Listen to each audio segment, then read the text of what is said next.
doing a good job with Marcia. Watch this. The official JoyFest tree lighter has enough energy and Christmas spirit to light the 64-foot tree on her own. Spend any time around Jennings and her two sisters, and you know Christmas is a big deal at their house. And of course, you know, being 4, she really loves Christmas. But you know, this year, this year, of course, is different, like Josh was saying, and it stinks. But you know, you're also grateful. Jennings' mom, Joanne, and dad, Josh, have never had a Christmas like this. In May, after a week of Jennings, or Jennycat as everybody calls her, being lethargic and just not herself, blood work revealed Jennycat had ALL, acute lymphoblastic leukemia, cancer.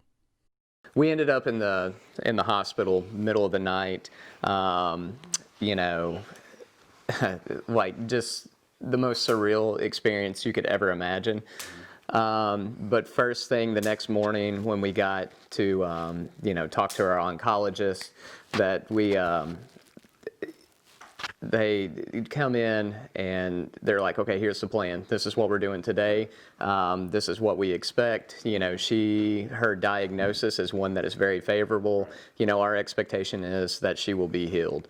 And so the positivity that we got from them, I guess, just from the get-go, even in a very bad situation, kind of put us in a better spot. And within, you know, 2 days, you know, we had the mindset of like, okay, we're going to be okay, but let's, It's a long road. Yeah, long road. Let's just go ahead and get it done. That news from the doctors at St. Jude in Memphis was a dose of relief, but that confidence in a cure means chemotherapy, biopsies, lumbar punctures, the kind of procedures, needles, and testing that no child should have to endure. So she kind of knows that when she goes, it's not going to be the most comfortable thing. But, I mean, again, St. Jude's is absolutely amazing. They always, you know, make her feel special. I can't imagine, you know, the burden of all of it, the time away from work, from your family, and the financial aspect. St. Jude's amazing. Jennings will receive treatments over the course of the next 3 years. She is barely 6 months into that process. I think we're going to look back on it and go, okay, well, this was, you know, kind of like a turning point of, you know, I guess priorities, you know, that we should appreciate what we have a little bit more and not take it for granted.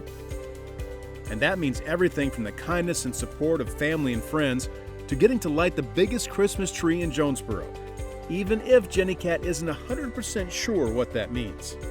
Yeah, she seems excited about it. I think, you know, we've tried to go through and like show her, you know, the pictures of the tree coming up, and you know, going to drive by here in a little bit, and you know, we're like, hey, you get to, you know, you're going to get to light this, and she's like, oh, okay, you know. Yeah. I don't think it's really going to hit her until the day actually comes, you know. Well, so. she mentioned this morning about the Grinch lighting the tree, so we've been watching some Christmas movies. I think that's kind of getting her prepared.